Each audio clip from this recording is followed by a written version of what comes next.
Get ready for more typical Monday madness on Bet. She is Anita Marks. I am Tyler Fulghum. We are hosting your next 30 minutes here on Bet. Appreciate you joining us for a little bit of fun in Monday Night Football with sides, totals, and props.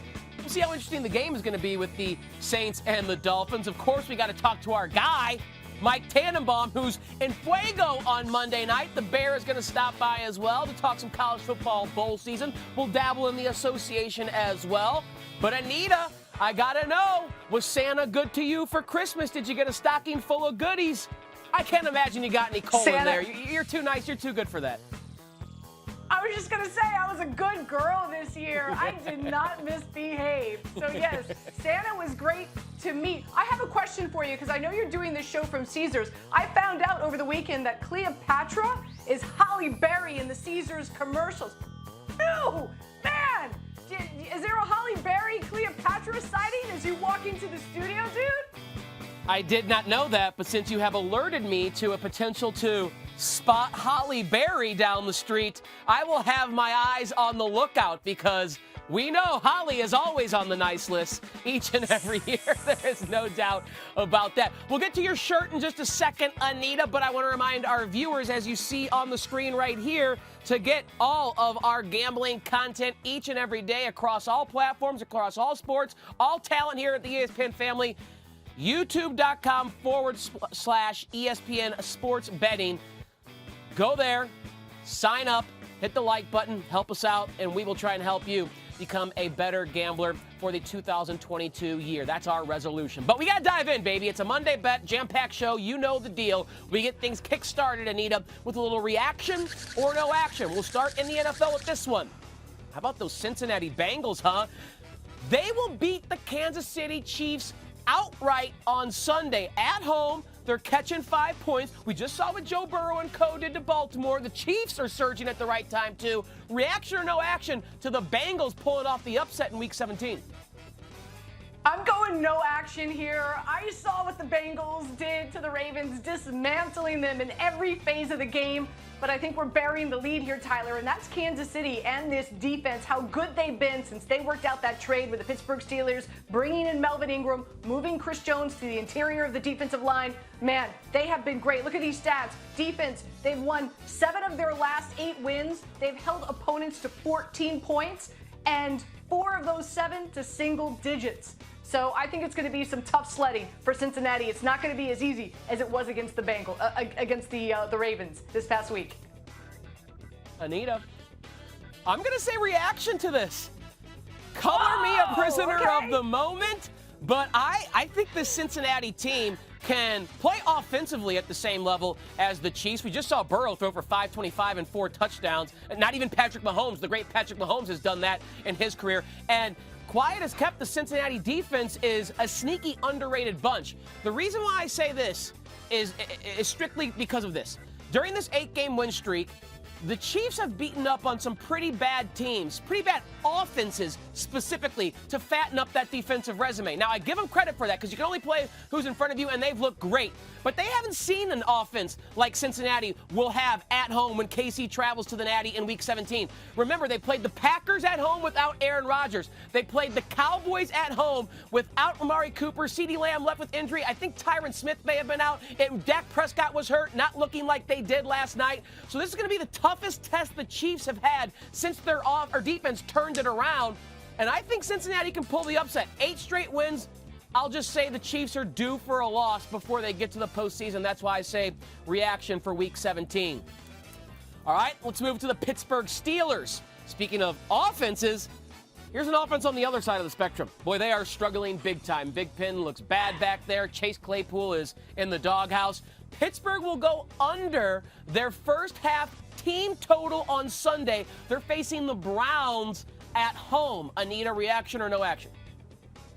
Yeah, I've got reaction here. Both these teams, they love to run the football. And, of course, what happens when you do that, especially if you do it successfully, you eat up time of possession, fewer offensive plays for other teams, of course, to score points. Cold weather divisions like the AFC North, 166 to 126-8 against the spread and unders in the season after December, and that's where we're at right now. Not to mention, Pittsburgh has been outscored 114 points to 19 in the first half of the season, total season. So yeah, I think the under is in play here. I go reaction all the way, Tyler. Yeah, I'm with you as well. Reaction is my play. I just can't bet anything with the Steelers offense to an over right now. There's no rhyme or reason behind it. I'm not saying it can't happen, but what has Big Ben showed you? What has this offense showed you all season long that would give you any semblance of confidence that they can go over a number? And now, the market will adjust and keep bringing the number down and down and down. But I would much rather pass and not hit on an over than bet that over and then predictably watch them put up 3, 6, or 0 points in the first half of a game. So it's under or pass every way, shape, or form with the Steelers offense. So when I look at them playing a Cleveland defense that's still really good, the problem with Cleveland's not their defense. Their defense can play. It's the offense, their side of the ball that's an issue. There's no way that I'm going to bet an over any way, shape, or form with the Steelers offensively. So I'm with you, reaction there. Let's move to the NFC and the Green Bay Packers. The Packers will not cover for the second straight week. Now, we saw them fail to cover in a win against those Cleveland Browns. At one point, for most of the season, I should say, they had the best ATS record in the National Football League. But now it's the Cowboys who have the best ATS record. Still good are the Green Bay Packers, but second straight week they'll fail to cover. They're laying 6.5 against a Minnesota team that is seemingly sinking in December. Reaction or no action, Anita? I'm going no action here. If this was 7.5, maybe I'd lean to reaction, but I'm going no action. We're talking about Aaron Rodgers at home. And on prime time, he's 68-37-4 against the spread. And at home prime time against NFC North opponents, he's 25-14 against the spread. So no action for me here. The numbers speak volumes. Yeah, I think you nailed it on the head. Under a touchdown, I'd much rather bet on Aaron Rodgers and the Green Bay Packers. Again, still second best ATS record in the NFL, than bet on a Minnesota Vikings team that has seemingly kind of given up and tuned out on Mike Zimmer. They're fading at the wrong time. Now, I will say this about Minnesota. They always play to the level of their competition. If their competition is the Jacksonville Jaguars, they'll play a close game against Jacksonville. If their competition is Green Bay or Dallas or Kansas City, they'll play a tight, close game against those elite teams. They always are in one-possession games. That being said, I'd still much rather have my money on Aaron Rodgers and the Packers at home against a Vikings team that is seemingly moving Mike Zimmer out of the picture with his message and with their performance each and every week. They had 3 turnovers at home against the Rams and still failed to cover in that game. So all kinds of mistakes and issues happening with that team. Much rather bet on the Packers. I with you, no action there that the Packers will fail to cover for a second straight week. Failure is not a term we associate with our next guest. You know him as the Monday Night Messiah, Anita Marks. Let's welcome into Bet the one and only Mike Tannenbaum, who has just stayed impossibly hot when it comes to Monday Night Football. Yes, we are not worthy, Mike T. We are not worthy, Mike T. We are not worthy. Look at last week. I wish I was making this stuff up. A perfect 4-0 card for Mike Tannenbaum. Cleveland plus the points. Minnesota, Philadelphia, and then LA. Those are the last 4 times he has picked on Monday. 15-3 with Monday and then Tuesday because of COVID. That's an 83% hit rate. Mike T is making you rich. All right, folks out there. So we bow down and let's just dive in, Mike T. I know whatever you had for breakfast, it's going to work because all those Monday breakfasts have been hitting for you so far. This game is interesting tonight. In New Orleans, we know the Saints are on now their 4th quarterback. Ian Book out of Notre Dame making his first start. Miami comes into town. They're hot. They've won 6 straight and possibly low total of 37.5.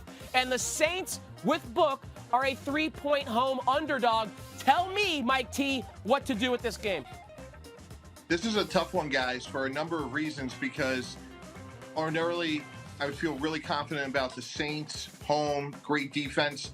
They're missing a couple key pieces like Demario Davis, but I trust Sean Payton, and if he trusts Ian Book, I trust Ian Book. I think the Saints are going to win this game in a low-scoring, So I'm going to go the Saints and the under, but look for the Saints to win the game outright. Saints and the under. Calling my bookie after this show.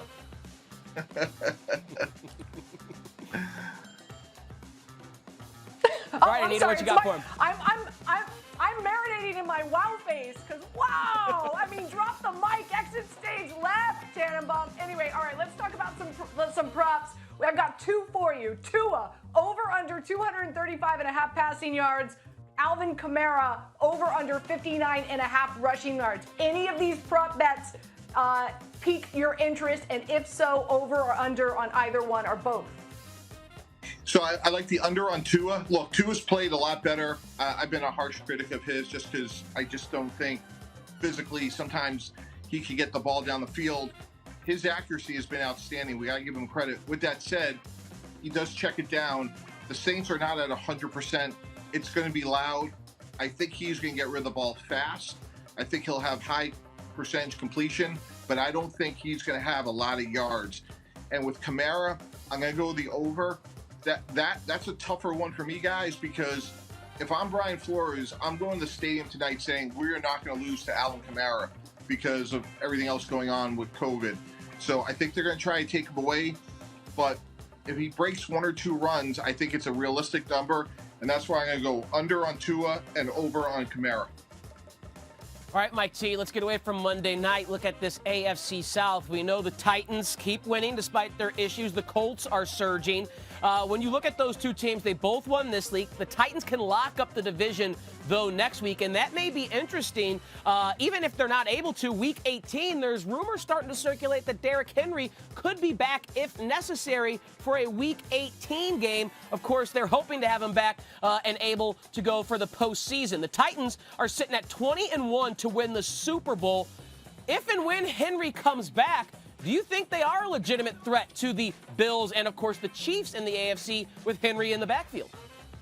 I do, because in a one-game season, he's one of the players that no one's going to want to play. So if he is healthy, and that's a big if, because a foot on the running back, obviously there's no guarantees, guys, but he is a great difference-making player. And what has the Bills struggled with?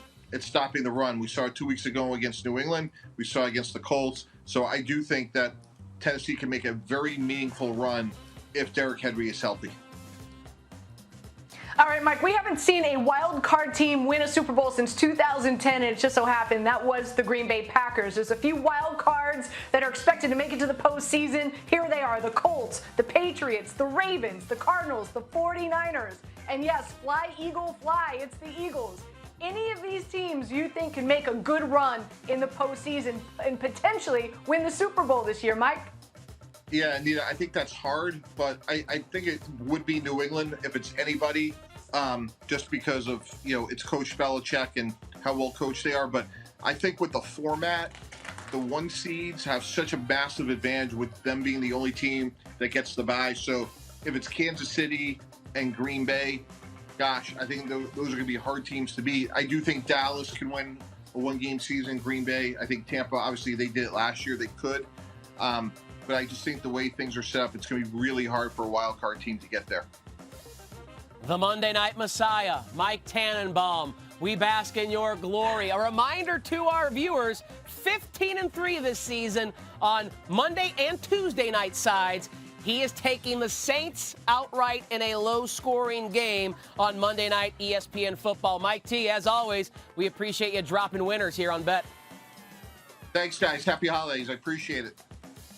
Happy holidays indeed, Mike T. I mean, better than Santa. Santa isn't even bringing gifts as valuable as Mike T this season when it comes to Monday Night Football. It's our turn now, Anita. We got to attack side and total first. We'll get into the prop market. You heard what Mike T had to say.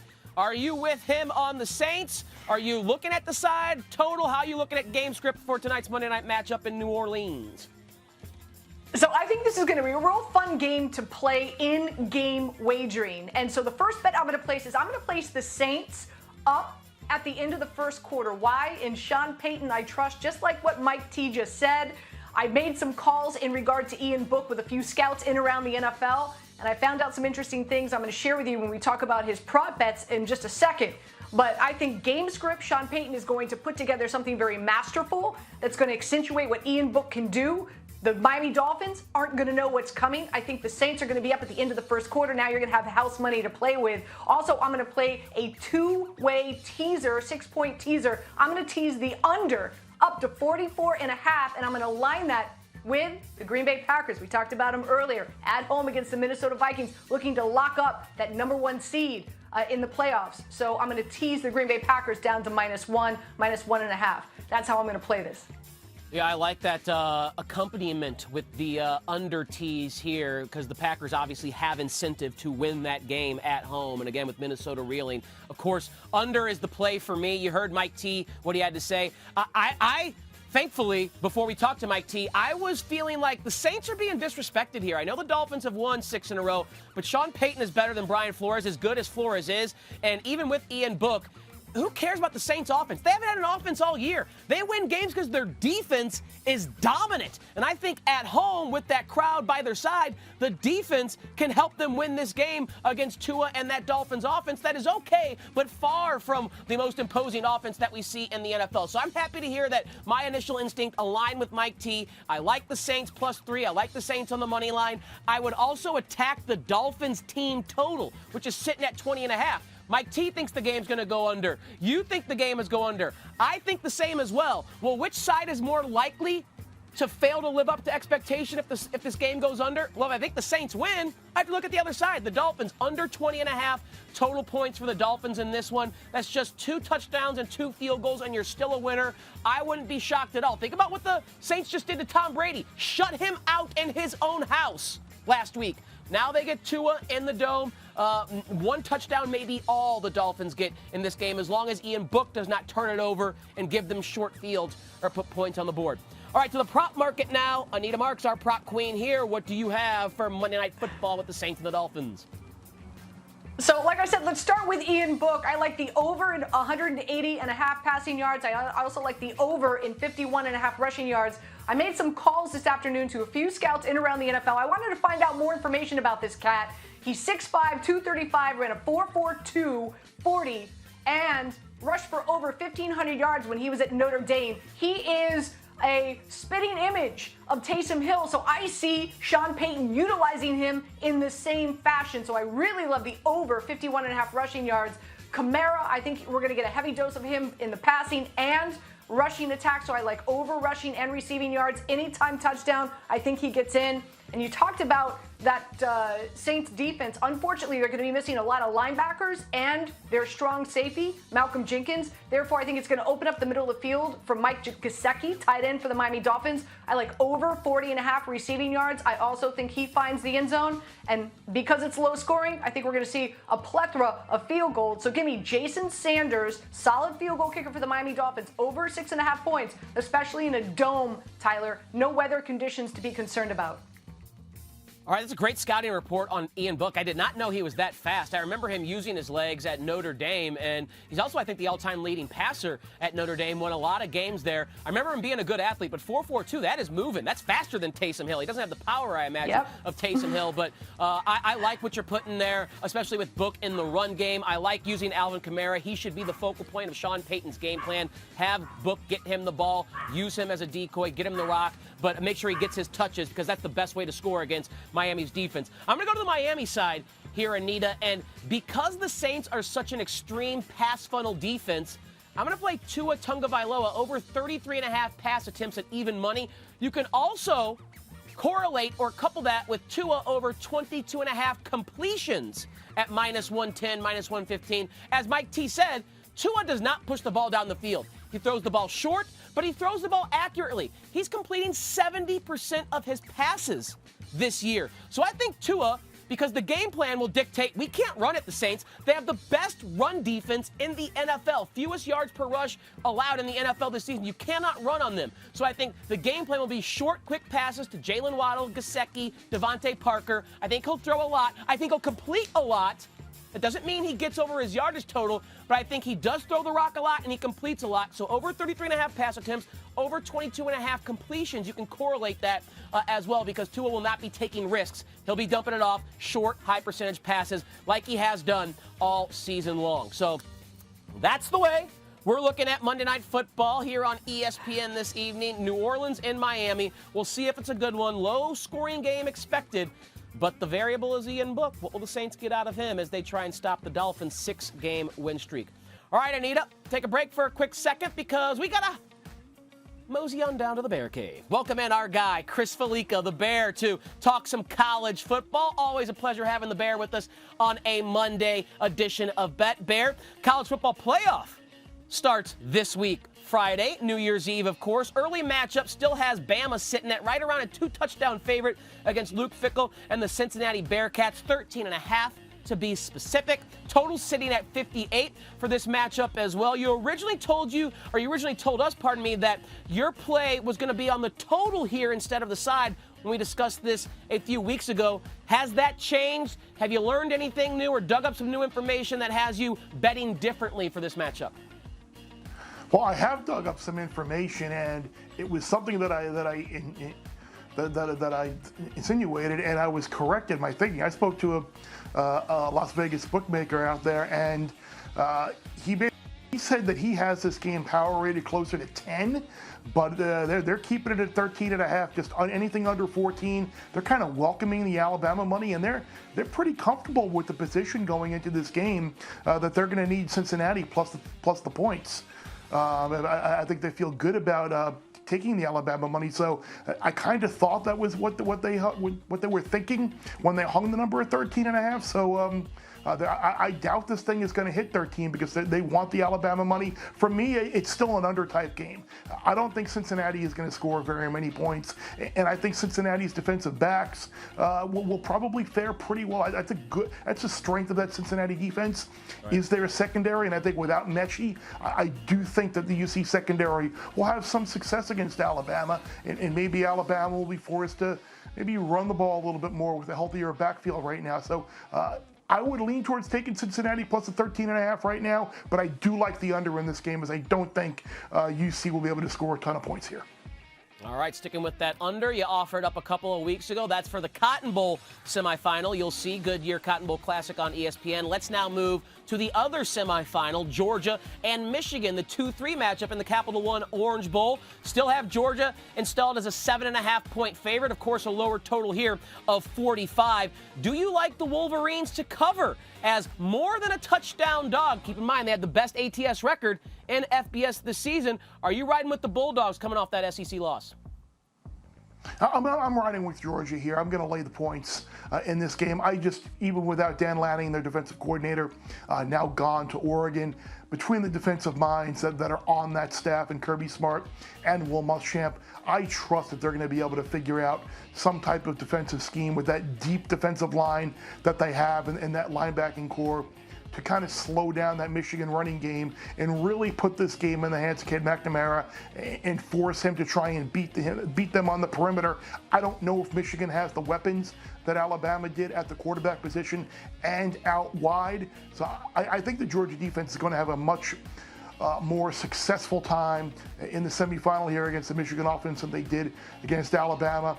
You hear reports about some Georgia players being left home, waiting until Tuesday to go down to Miami for Friday's game. So we'll see how the COVID affects this game. But I feel pretty good about being on Georgia minus the 7.5 here.